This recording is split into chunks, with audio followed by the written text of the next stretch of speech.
depan pemain lini tengah yang sangat-sangat terlihat di babak kedua dibandingkan dengan babak pertama. Iya, memang kalau kita lihat dari kubu Thailand, mereka relatif lebih tenang ya. Mereka tidak akan terlalu terburu-buru dan mereka merasa sudah di atas angin dengan sampai menit ke-70 sekarang. Sementara Vietnam, saya pikir mereka harus menemukan solusi yang lebih bagus untuk lebih memanfaatkan peluang yang mereka miliki, kemudian lebih bisa membongkar pertahanan dari Thailand karena sejauh ini mereka tidak punya peluang yang benar-benar bersih dan peluang yang benar-benar berbahaya. Ini kalau ada satu gol dari Vietnam, maka pertandingan akan berubah total.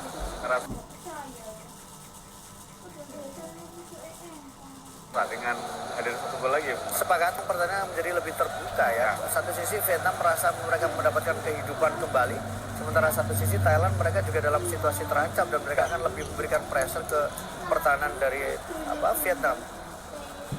Masih agregat 2-0, tidak ada goal away di AFF 2020 ini. Kita lihat terlalu mudah, terlalu monoton apa yang dilakukan, langsung mengarahkan bola pada Nguyen Thiet Lit. Ya, ini sudah dibaca. Ya, memang tahun 2021 ini akan menjadi tahun yang indah bagi Park Hang-seo sebagai pelatih dari Vietnam.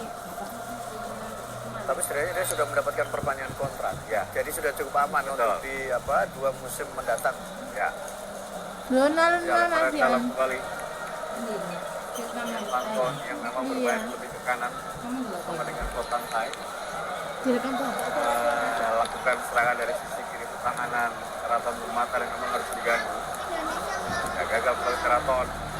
Bola dipasang kembali oleh Vietnam, terus kembali oleh Titiwan. Ya, duel cukup keras pemirsa kali ini. Lalu buru-buru para pemain Vietnam bisa terlalu pasangkan ke tengah ya, jarang bermain dari sayap. Betul, mereka sudah mulai kembali bermain di tengah ya. Jadi ini yang mungkin menurut saya juga membuat serangan mereka mudah diantisipasi karena harusnya mereka lebih berani merenggangkan pertahanan dari Thailand yang terbilang sangat rapat di tengah. Tapi ya ini mungkin bagian dari cara yang dilakukan karena para pemain Thailand yang sekarang back yang diturunkan Thailand juga memang memiliki postur secara postur mereka cukup tinggi.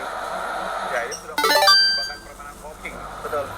Ya, masih Yendung, lepaskan umpan, gagal kembali pemirsa. Datang kembali, kali ini Tanawat, lebar ke kiri. Oh, sedikit menyulitkan dari Terasil Dangda. Ya, kembalikan bola kepada Tanawat. Karena ke dalam, lagi Vietnam.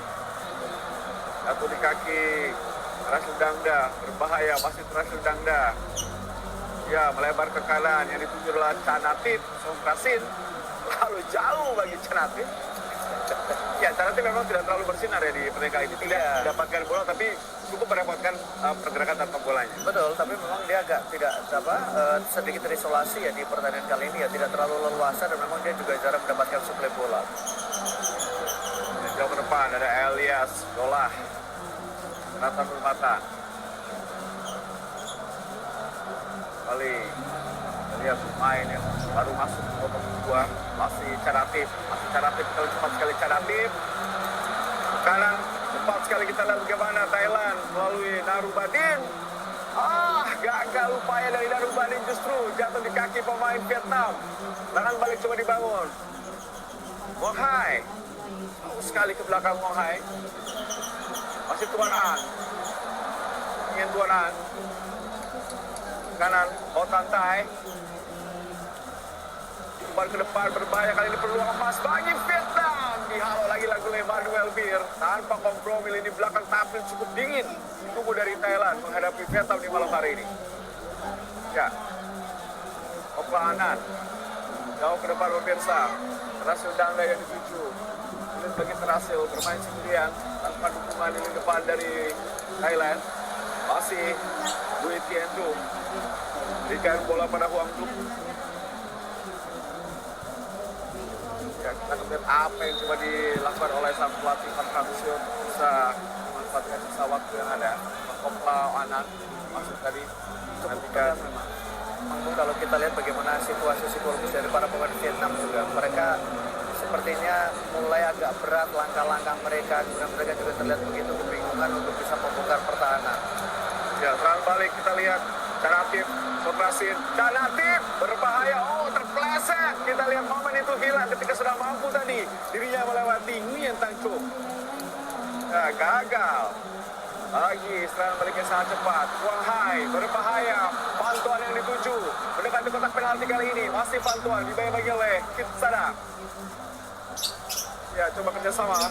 Kapten sebelasan angkat bola berbahaya. Pemirsa tidak bisa dimanfaatkan dengan baik oleh Nguyen Kian Lin. Umpan dari Ngoc Hai. Gagal kembali upaya dari Vietnam. Lagi-lagi kita lihat bagaimana sulitnya Vietnam untuk bisa membongkar pertahanan yang dimiliki oleh para pemain belakang dari Thailand. Transisi yang ditunjukkan oleh pemain Thailand juga cukup rapi. Sementara Vietnam satu sisi, meskipun kalau kita lihat dari sisi jumlah pemain tidak terlalu berbeda jauh, tapi memang mereka tetap bagaimana cara mendelay, bagaimana cara menutup, bagaimana kemudian cara mengantisipasi duel-duel bola atas. Saya pikir sejauh ini pertahanan dari Vietnam sangat baik. Ya, masih belum ada gol pemirsa. Dan kita lihat kali ini bagaimana sebuah kesempatan oleh Thailand semakin besar lolos ke final. Bantuan pada ke dalam bola dihadapi kembali oleh Van Santai. 27 menit hingga waktu 4 lalu kali ini bagi Van Hanseo dan juga Golden Stars Warrior. Kita lihat masih bantuan bersama dengan Chong Wong. Kali ini umpannya jauh sekali untuk bisa dikejar oleh bantuan. Iya, belum terlalu maksimal ya, belum sepenuhnya menyatu ya bagaimana Tuan An pemain yang diharapkan bisa menghidupkan lini tengah kemudian bisa mengalirkan bola dengan lebih bagus, ternyata sejauh ini juga masih belum bisa berkontribusi secara maksimal. Ya, memang kekalahan 0-2 di leg pertama ini yang buat Hanseo kehilangan momentum bisa mempertahankan gelar ya. Betul. Menyulitkan langkahnya, jadi tekanan pressure sangat tinggi sekali bagi tim. Betul, betul. Ya, Ngoc Hai untuk Indonesia yang tidak dibutuhkan B di juara grup kali ini lolos ke final dengan hubungan dingin dari Shin Taeyong. Dan seperti halnya sentuhan dingin dari Alexander Hoki untuk Thailand. Kali Iwan berhasil Dangda potong saja oleh Tuan An karena ke dalam dan harus katakan memang lihat sudah mulai berat langkah-langkah para pemain Vietnam. Kita lihat bagaimana para pemain diskusi ya. Betul. Park Hang-seo sudah mulai emosi, Sudah mulai emosi dia. ya. Mungkin dia kesal dengan para pemainnya juga tidak tampil baik ya.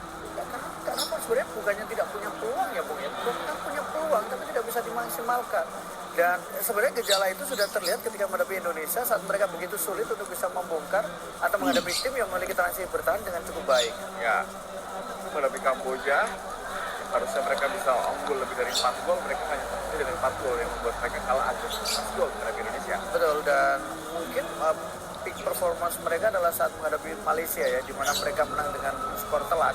Tapi kemudian secara psikologis mereka agak tertekan ketika berhasil dipaksa bermain imbang oleh Indonesia dengan skor 0-0 saat mereka mendominasi pertandingan dengan begitu luar biasa. Ya, tapi apapun itu masih banyak waktu, baru 12 menit dalam sepak bola, apapun masih bisa terjadi. Kita akan melihat apakah Vietnam bangkit. Setidaknya 2 gol dibutuhkan mereka untuk memaksa pertandingan ini berlangsung perpanjangan waktu. Betul, minimal 2 gol untuk dengan agregat 2 gol karena memang tidak ada istilah gol tandang ya. Ya. Sebenarnya cukup menguntungkan karena situasinya berarti skor berapapun situasinya akan menjadi sama. Ya. Ya, Poklau, Anan, gagal. Tidak ada pemain yang menyambut umpan dari Poklau tadi. Terlalu jauh posisi terakhir Dangda. Dan kembali di kaki pemain Thailand. Teratur Nurmatan. Kalau saja oleh Nguyen Tan Chung. Datang kembali pemirsa kali ini. Bola dikuasai oleh para pemain Thailand. Sulit sekali pemain Vietnam bisa mengalirkan bola. Bermain cepat seperti Ibu Maruf katakan. Mereka mengalahkan Malaysia dengan skor yang sangat telak dan memang menjadi sebuah pertandingan yang di luar dugaan kala itu. Ya, masih ada satu kegiatan pemain lagi yang akan dimasukkan sebenarnya oleh pelatih Vietnam, dan oleh Park Hang-seo. Orang ke dalam, Motantai. Dengan depan tidak ada pemain Vietnam. justru Wang Hai kali ini. Masih Wang Hai, langsung arahkan bola ke depan. Tidak efektif. Permainan seperti ini mudah dibaca oleh lini belakang dari Thailand. Iya, dan sebenarnya kan kalau kita lihat posisi dari pemain nomor 29 ya, Van Pon juga sebenarnya tidak dalam posisi free kok. Justru di posisi kiri yang agak kosong. Dan di tuannya kan ada 2 pemain yang mengawasi tadi. Ya, kontak. Kali kita lihat. Sudah lagi dipatahkan dengan baik. Wan An. Kali ini Wang Duk. Masih Wang Duk. Belakang kita lihat pada kapten kesebelasan. Hai. Ya, tidak efektif bermain bola-bola diagonal ke depan dengan postur para pemain Thailand yang sangat tinggi di lini belakang. Betul, dan memang mereka sudah mengantisipasi ya dengan situasi harus bikin gol cepat, maka salah satu yang bisa dilakukan adalah dengan bola-bola atas dan kemudian bola-bola crossing, pergantian pemain. Oh, Le Van Swan, nomor 27. Dan juga nomor 5, Pam Swan Man. Ini pemain yang praktis baru satu kali tampil buat Nasional. Iya. Lihat, Wan An diganti, pemain pengganti digantikan. Iya, berarti artinya memang Tuan An dianggap tidak terlalu berkontribusi ya, Ya. karena memang tadi juga sempat terisolasi dan juga tidak bisa menjaga lini tengah juga. Gol, Tuan Man yang masuk nomor 5. gol. Ya, Van Swan masuk dan juga nomor 5. Kita lihat Pam Swan Man masuk pemirsa. Ya, dia cedera ya. Bisa jadi. Tadi kita lihat langkah dari Tuan An. Ya, ada cedera yang dialaminya, memang dipaksakan bermain untuk bisa memberikan beban, tapi itu tidak mampu. Ya, Supacai dimasukkan seorang striker. Jadi posisi sama ya. Iya. Supacai menggantikan posisi dari Terasil Dangda. Iya, dan memang ini seperti lebih ke memberikan waktu kepada Terasil Dangda untuk menarik napas, dan memang situasinya sudah cukup aman. Menurut saya sudah cukup aman apa yang dimiliki oleh Thailand dengan Ya. kondisi sekarang. Ketika masih skor 0-0, kemudian mereka sudah unggul 2-0 di leg pertama dengan sisa waktu di bawah 10 menit, saya pikir sangat aman dan nyaman buat Thailand.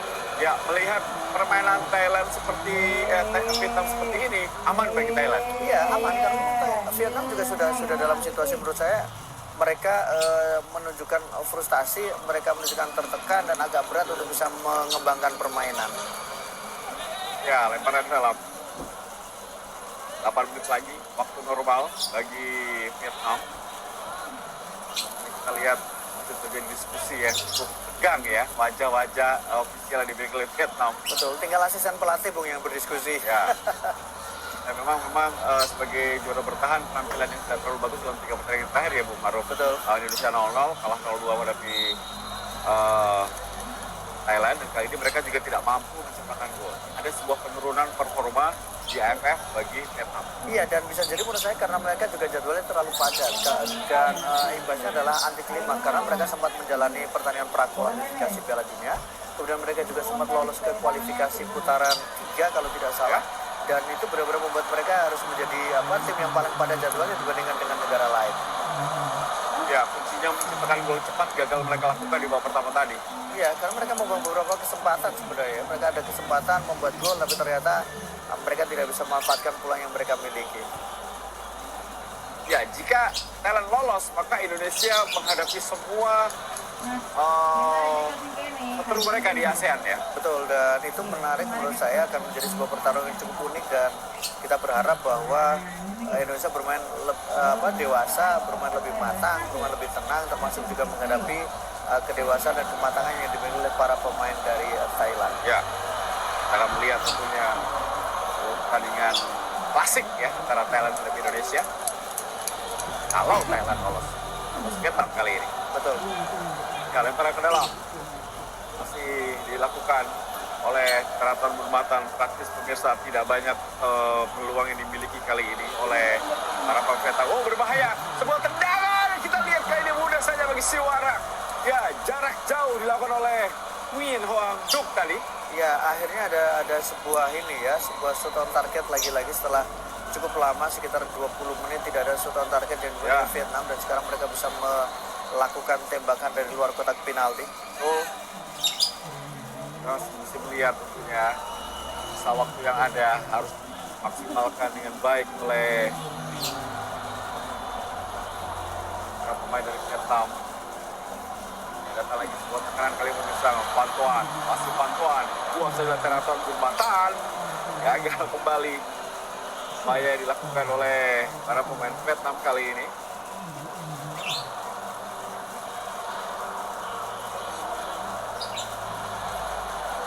...86 menit waktu berlalu. Ya, kita lihat sebuah serangan balik. Canatip, berbahaya Canatip kali ini. Canatip Songkrasin, masih Canatip. Ada tekanan berikan pada Poklau atau Supacai. Supacai. Ya, coba dibawa oleh Van Man. Oh, tidak berhasil tadi. Tidak menjadi atensi bagi seorang wasit. Dengan gawang dimiliki.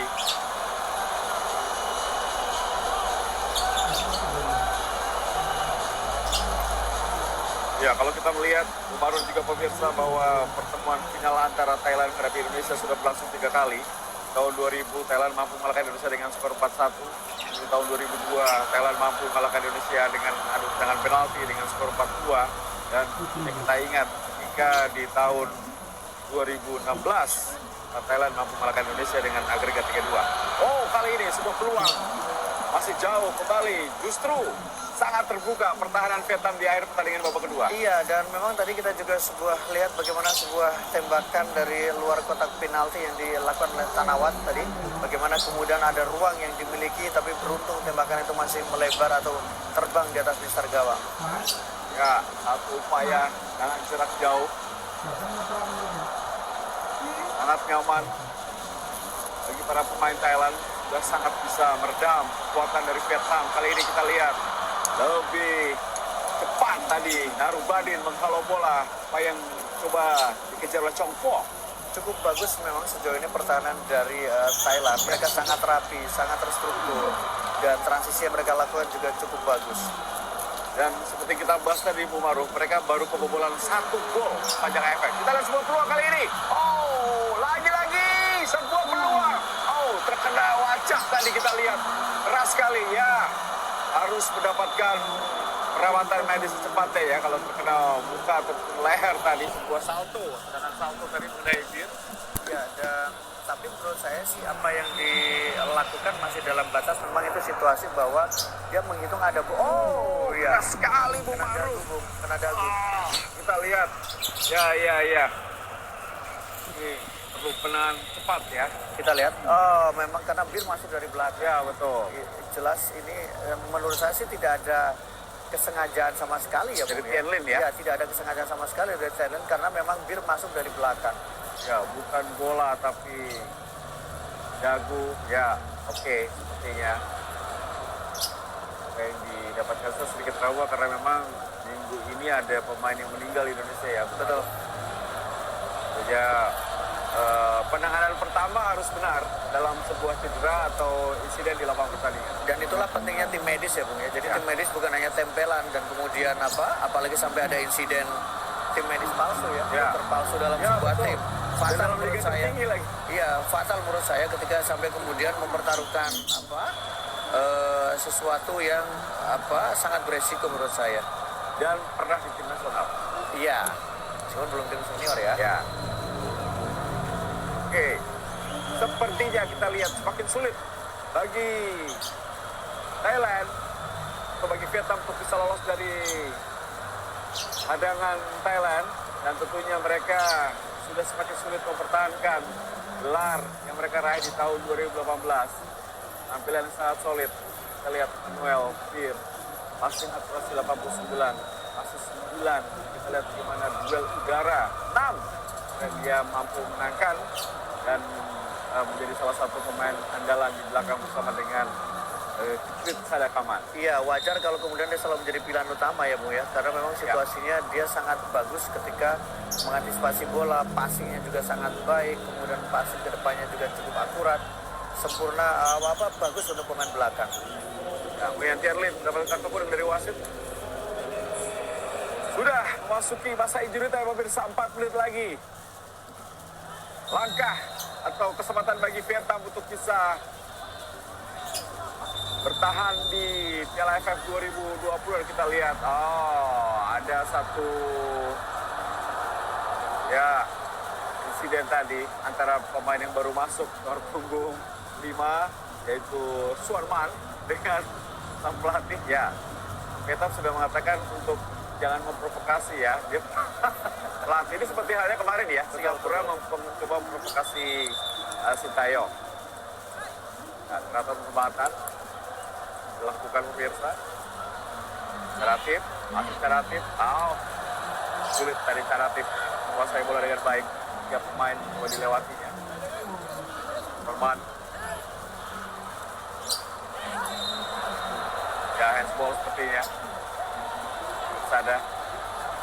Saya rasa duet Sada dengan Bir harus menjadi pusat perhatian Sintayong ya. Bagaimana membongkar dua back ini cukup bagus Dan memang cukup rapat ya sejauh ini bagaimana membaca kemampuan keduanya untuk membaca bola, dan ada lagi insiden seperti ini. Kita lihat ada insiden siapakah? Ada pemain VETA yang terjatuh. Pemain VETA yang terjatuh. Ya, apakah memang ada benturan dengan pemain Thailand? Saya pikir pasti wasit akan berkonsultasi dengan asisten wasit atau kemudian wasit keempat. Karena sekali. Sepertinya protes yang luar biasa yang dilakukan oleh para pemain dari Vietnam, atau membiarkan insiden itu. Ya, kita lihat semakin panas kali ini. Ya, hakim garis atau asisten wasit kemudian diajak diskusi ya. Tidak ada kartu yang keluar. Kita belum melihat ada apakah yang terjadi Di sini, Bung. Oh iya, memang tidak ada apa-apa. Ya, tidak ada apa-apa. Tidak Ternyata apa-apa. pengamatan. Ya, mencoba Ya. untuk justru merugikan Suarman. Ini pemain yang baru masuk, justru waktu yang dibutuhkan oleh Vietnam untuk menyerang, bukan Iya. waktu ya. Betul, dan memang tidak penting juga tadi memegang muka padahal tidak ada insiden yang berbahaya. Ya, semoga di gelaran 2022 nanti, 2023 mungkin ya, karena 2022 ada Piala Dunia, ini akan ada VR ya. Betul. Memang dibutuhkan, Bung. Balik sebuah kesempatan, masih ada Siwarang dan Sutun yang berhasil kembali mengamankan gawang Thailand. Justru kita lihat berbahaya, ada Canatif. Ya, lebih dekat pada penjaga gawang dan Myanmar. Norman berikan ke depan, jatuh pelanggaran kali ini dilakukan oleh Elias Dolah pada Tanjung yang sudah jauh membantu penyerangan. Ya, sepertinya akan menjadi sebuah peluang terakhir bagi Vietnam. Wang Hai kali ini hadapi bola. Wasit asal Jordania kita sempat lakukan, Wang Hai sudah lakukan ke dalam kotak penalti. Kita lihat kali ini bukan sebuah pelanggaran justru dilakukan oleh Tanjung. Iya, Tanjung juga terlihat frustasi ya, karena tadi dia merasa tidak melakukan pelanggaran, tapi ternyata itu sebuah pelanggaran. Ya, biasa kita lihat tensi tinggi, kesempatan bagi juara bertahan. Nampaknya tidak bisa mereka manfaatkan di leg kedua.